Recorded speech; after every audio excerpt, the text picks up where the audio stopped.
Čaute ženy, mám tu malý sharing, zdieľanie. Včera to bol Ferry a odviezol si Olivku do Bratislavy, má tam nejaké stretnutia s domškolákmi, s kamoškami a ide pozrieť aj druhú babku a deda a veľmi sa tešila a odišli a ja som si uvedomila, že mám v sebe jemný pocit osamelosti, napriek tomu, že tu nie som sama, že som tu neostala sama, tak sa dostavila tá osamelosť. Tak som začala pozorovať svoju myseľ, čo mi hovorí, aké myšlienky mi posiela. Tak, prvé bolo, že pozri si nejaký seriál. Hej, ako zahlť sa tým, ako aby si nevnímala ten pocit. A tak som si pustila seriál, hej.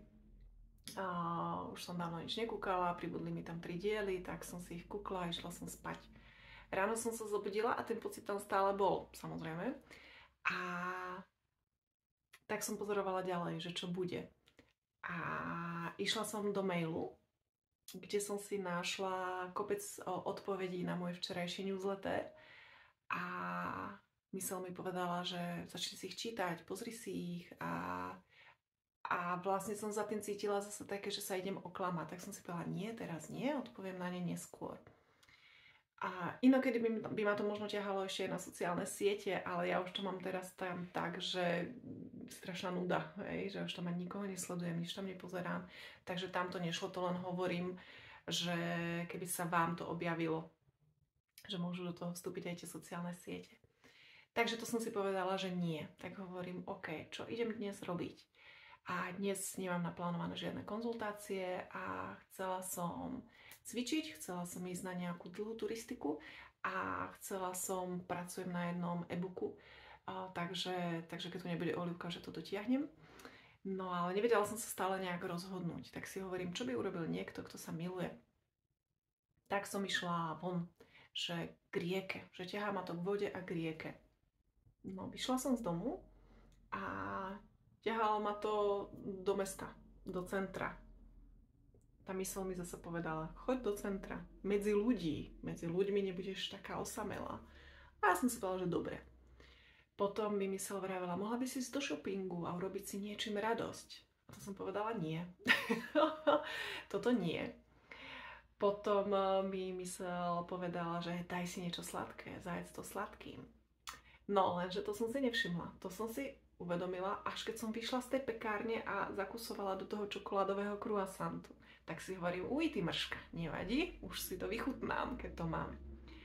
No a takto som to a tým chcem povedať, že nie je zlé, čo vám myseľ hovorí, ale je fajn si všímať, že je to myseľ, ktorá vám posiela tie myšlienky a vy si môžete vyberať áno, nie, áno, nie, áno, nie. A ja som takto prešla cez park, celé centrum, celé mesto až k zimnému štadiónu. Aha, potom ma to viedlo k strednej škole. Do tej štvrte, kde je stredná škola.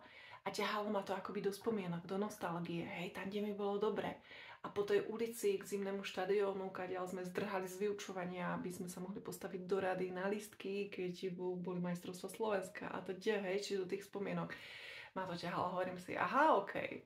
A už stačí, hej, ako nemusím sa v tej minulosti tak ako rochniť a si tu teraz ako prinášať s tým nejaké pocity.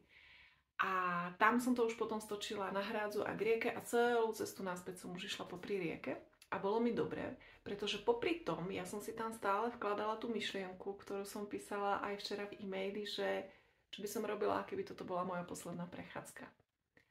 A tam vôbec nebol priestor na nejaké trápenie sa, nejakou osamelosťou, hej. Keby toto bol môj posledný deň a moja posledná prechádzka, tak by som si ju skrátka naplno užila. Naplno v tom význame, že by som ju precítila, úplne celú prevnímala a tým som sa ja prerezonovala. Čiže aj keď mi chodili tieto ponuky, ktoré som niektoré prijala, niektoré odmietla, tak popod to som si stále toto pripomínala a zafungovalo to. A ja nemám univerzálny návod na osamelosť. Ona vás môže premknúť v rôznych situáciách, v rôznych chvíľach a či ste sami, alebo nie ste sami, alebo keď vás niekto odmietne, alebo keď vás niekto opustí, alebo keď sa cítite skrátka, keď o sebe pochybujete, keď ste neistí. tak vtedy sa cítite osávali a potrebujete niekoho, kto vám potvrdí, že je to OK a teda. Čiže nie je univerzálny návod, len vám zdieľam, že jak som sa s tým dneska, ide mi anglické slovo, vydýlovala, vysporiadala ja a že to môže byť taká inšpirácia možno aj pre vás. No, takže toľko.